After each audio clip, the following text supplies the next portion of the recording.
Welcome to After the Final Pour, brought to you by The Malting Hour. I am one of your hosts, Tony Golick, joined always with... Brandon Winninger. Buddy, we're going hard tonight.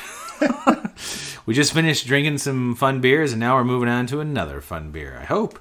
This is from Hi-Wire Brewing, and they... Oh, God. I really got to get better at, they're out of Ashville, North Carolina. Hi-Wire Brewing out of Asheville, North Carolina. This beer is called Bourbon Barrel Aged 10W40.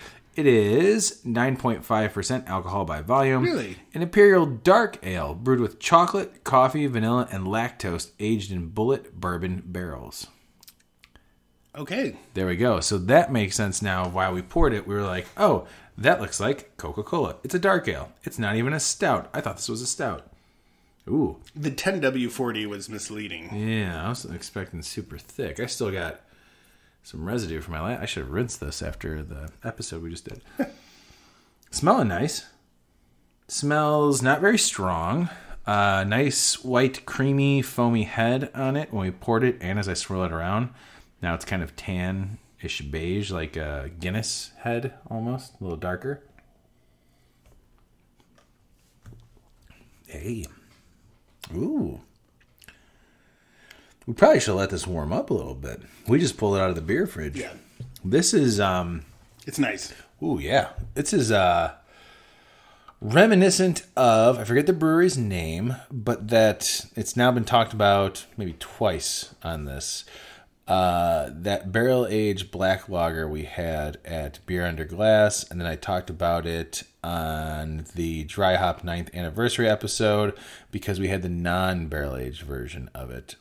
Who the brewery is? I don't remember. If you know, email us. We'll send you a magnet, maybe. Joe, Jay, you can't get it. You're the man on the street now. You get a shirt coming your way. Let us know what size you are. I know it's ice. I've got the message. We're good. Okay, so I'm warming this up in my hand. So this is out of Asheville, North Carolina. Friends of ours. We've done a full North Carolina beer episode. Yeah. So we've got friends who live down in North Carolina, and when they come up, they bring beer. In fact, I was asked what kind of beer do I want, and I said, bring me beer that you guys like. When we were up in Wisconsin for the New Glarus Beer, Bacon, and Cheese Festival, we cracked open a Dunkelweiss from one of the breweries down there. The big can. I don't know if you remember that. Yep. That was the last night we were there. I think it was one of the last beers that we had that night. A Crowler. Had some other fun beers as well that they brought up. Even had some homebrew that I wish I would have saved to review because... That who? Mike made. Yeah, Mike Jonathas, our good friend. He made a Hacker Shore clone. Oh, you told me about it. It was from Thanksgiving, and it still fucking held up. It was a little boozy. Okay. It was like a boozier version of Hacker Shore, and he gave me the heads up on that, and it was very good. There were some other beers that I tried. Probably why it held up. Yeah. And so I was told that his wife Gillian, who is also a very good friend of ours, must like me because she brought this beer to give to me. And when I saw Bourbon Barrel Aged 10W40, didn't even read that it was Imperial Dark Ale. I just saw, Bourbon Barrel Aged, probably a stout. Threw it in the fridge, and I said, this is an After the Final Pour beer. And 10W40 leads you to believe. Yeah, that it's definitely going to be dark. Yeah. And it's dark. You would think dark stout. But I'm not mad at it at all. Dude, it's tasty. Dude, letting that warm up a little bit in my hands. Yeah. Like, that's a lot of, It's opening up. Whew, this is awesome. Really well. Like, it's got a nice sweetness and chocolatiness. Nice barrel flavor without it being So, for some context, we just finished doing the Phase 3 episode. Phase 3 Goose Island episode. So, we had, some big, sweet bourbon barrel-aged beers. Nice, not overly sweet, but, there's at least some sweetness to it. It's a good stout. This is a refreshing barrel-aged, mouth cleanser for me right now. I wish we would have started with this. Yeah, the 9.5%. Awesome. Yeah. I'm glad it's only 9.5%. Absolutely. We were looking at some other things that we were going to drink, and this is definitely a better choice. I didn't know what the ABV was on it. Man, I can drink this whole 16-ounce can. Yeah, agreed. I drink it slowly, but it wouldn't be something where I was like, I'm so full because it was a thick stout. This is awesome. It's enjoyable just to sip on. Simple can design, too. I like that. Look at that. Yeah. That's pretty cool. Hi-Wire Brewing. Okay, so now I'm going to make a note that the next time they come up to bring some more stuff from Hi-Wire Brewing so we can try it out. Maybe we can do an episode. I would love to taste a non-barrel aged version of this. I always want to taste non-barrel aged versions. I mean, I'm not saying that to like shit on what you're saying. Like, I agree with you. Like, every time I taste a really good bourbon, barrel aged, or any barrel aged beer, I want to know what the base tastes like. Yeah. Like, that would be fun to do. To go to a brewery where they're like, yeah, we got a barrel-aged beer release, but we also have the non-barrel-aged version on tap, so you can drink it side by side. I mean, that just seems like a good idea. Yeah, more places should do that. Yeah, guys, do that. God damn it. Sorry. This is really good. I'm getting a lot of chocolate, man. I'm getting a lot of chocolate. Coffee's there. Coffee is definitely there. I think the vanilla is enhancing everything else, giving it that sweetness, or not sweetness, but like upping the flavors that we're getting from the coffee and chocolate. And the lactose, I think, helps the body of this beer. Because, I mean, when we were pouring it, it looked like fucking Coca-Cola. It did. Like, you can see, I mean, it is a nice brownish, like a dark brown, almost amber, not amber, but it's like a porter. It looks like a porter. Yeah, it's funny because we were pouring it before we read the description, knowing that it wasn't a stout, and I was like, this is a little light for a stout. And it makes sense. The body's nice. It's very light. It still has a light carbonation to it. It's not super bubbly. So it lends a lot to being able to taste everything that's in the beer without it being like, tickling my tongue, distracting my taste buds from what I want to taste. It's smelling a lot more like coffee now, too, to me. Yeah, I'm getting that like a cold brew essence. Ooh, okay. Yeah, I'm going to swirl this around and see what I can get. Because cold brew, I get... Like, my thing with cold brew is I make a lot of cold brew. I love cold brew coffee. It's the best. The aroma, like, you can smell the coffee and you can smell the bitterness, but you cannot taste the bitterness. Dude, swirling it around, opening it back up, like, it smells like fucking coffee. Yeah. Sweet coffee.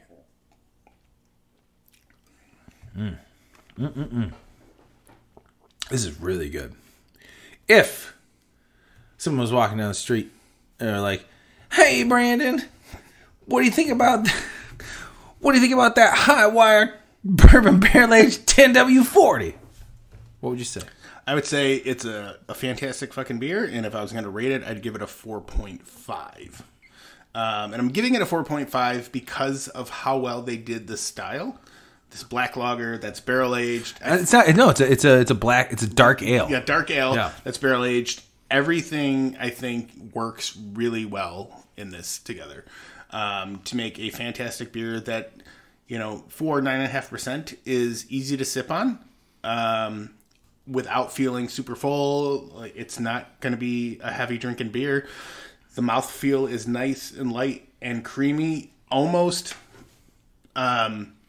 cold brew-esque off of a like nitro or if you're getting it on tap.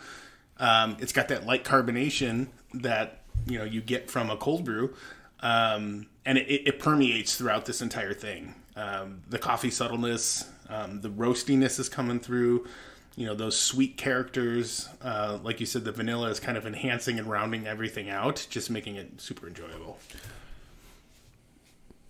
That might be your best description of a beer ever on any episode we've ever done. I'm not knocking any other description. Like, as you're saying it, the guy who just asked you, what you thought about it, I told him to get out of here. I'm like, we're not following it up with like, okay, man, bye. That was the perfect description, man. It really was. Like, that really drives home how this beer is. I'm gonna go up there with you, 4.5, maybe 4.6. It's good beer. Yeah. It's really good. Like, it's a sneaky beer, like if you didn't, the lettering, it's funny because like the wording underneath the 10W40, as you guys look in the episode picture, it's a little lighter than everything else. The bourbon barrel aged 10W40 is what pops. And then the description underneath is right there. And I skim over things, so I didn't even notice that. Yeah. Really it's good. An easy thing to miss. Like, I had it in my fridge for how long? Well, now that we were talking about, like, we was missing for a little bit. Had you drank this, you probably could have drank this. Oh, yeah. Like, I could have easily knocked this out. I'm glad I didn't open it up without you.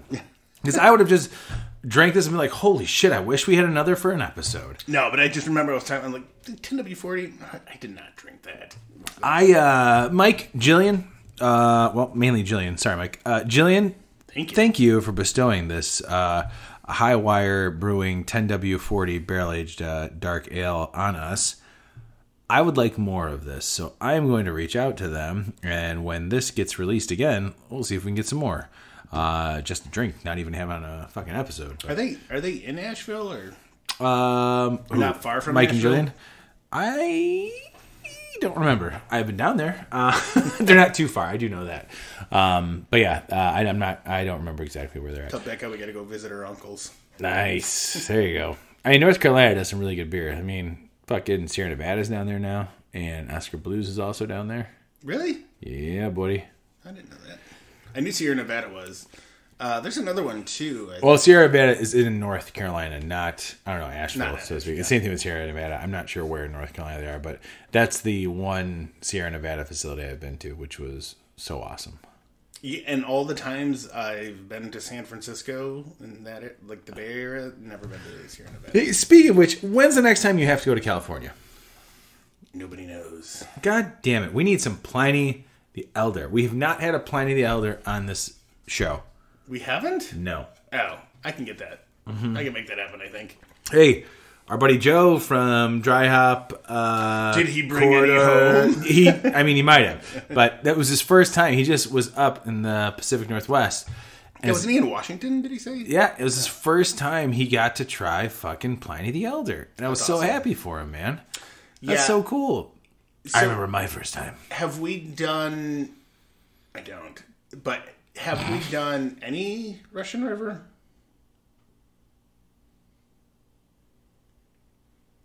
I don't think so. Okay. Because I know, like, I love Pliny, but I also love Blind Pig. That's their other IPA, right? Yeah. Is it a double IPA or regular? I don't remember. I just remember there's times that I have it that I'm like, I like this a little bit better than Pliny. I would really like to try Pliny the Younger. Okay, you and me both. Yeah.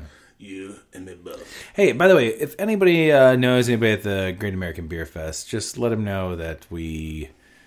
Just give us the credentials. Okay? I mean, real talk. Throwing it out there. Real talk. If we want to go, we can go. That's true. I know we can go. But... The credentials are kind of a big deal. Yeah. I also got a $90 flight last time, so it's not too terrible for me to get back out there. Oh, nice. Hey, Bo, we might come and see you, buddy. I mean, we have... ask to see if he's going to be working. I mean, we have done episodes in a hotel room. We could do it again. Won't be the first, won't be the last. By the way, I like you're still drinking out of the Wooden Wings glass. You were drinking it like wine. It was very sophisticated of you. Speaking of which, can't wait for you to watch the Better Call Saul episode. There's a wine glass involved. Ooh. Anyway, bringing it back from the last episode. Hi-Wire Brewing, the bourbon barrel-aged 10W40 Imperial Dark Ale with chocolate, coffee, vanilla, and lactose aged in bullet bourbon barrels, 9.5%. Damn good beer. Thank you. I would drink this again. Thank you, Gillian, and thank you, Mike. For bestowing this upon us. It's very good, and I want more. We are lucky to have it. Now. I want more of it now. Like, I want another one now. Give it now. Give it now. All right. Thanks, everybody, for listening. We appreciate it. Remember to, what do they say on YouTube? Give it that thumbs up, like, comment, share, subscribe. Smash those buttons. But seriously, fucking do that, please. Just help us out. I mean, this is... No, thank you, everybody, for listening. All the people who do listen. It's been awesome. Thank you. Bye, Brandon. I love you. Love you too, bud. Bye. Bye. This has been The Malting Hour. Be sure to follow us on all social media by searching The Malting Hour and at themaltinghour.com. You can also follow us individually on social media. Brandon can be found on Instagram as BMDub81, on Twitter, BDub81, and on Untapped as BDubDrinksBeer. Tony can be found on Instagram and Untapped under Ace of Help Chicago, On Twitter, the Ace of Help Chicago. Clark can be found as Clarkowski on all three. Dan can be found on Instagram as hip__hops and hip hops on YouTube. Be sure to subscribe, like, and rate the show on your preferred podcast listening platform. Until next time, cheers from all of us at the Malting Hour.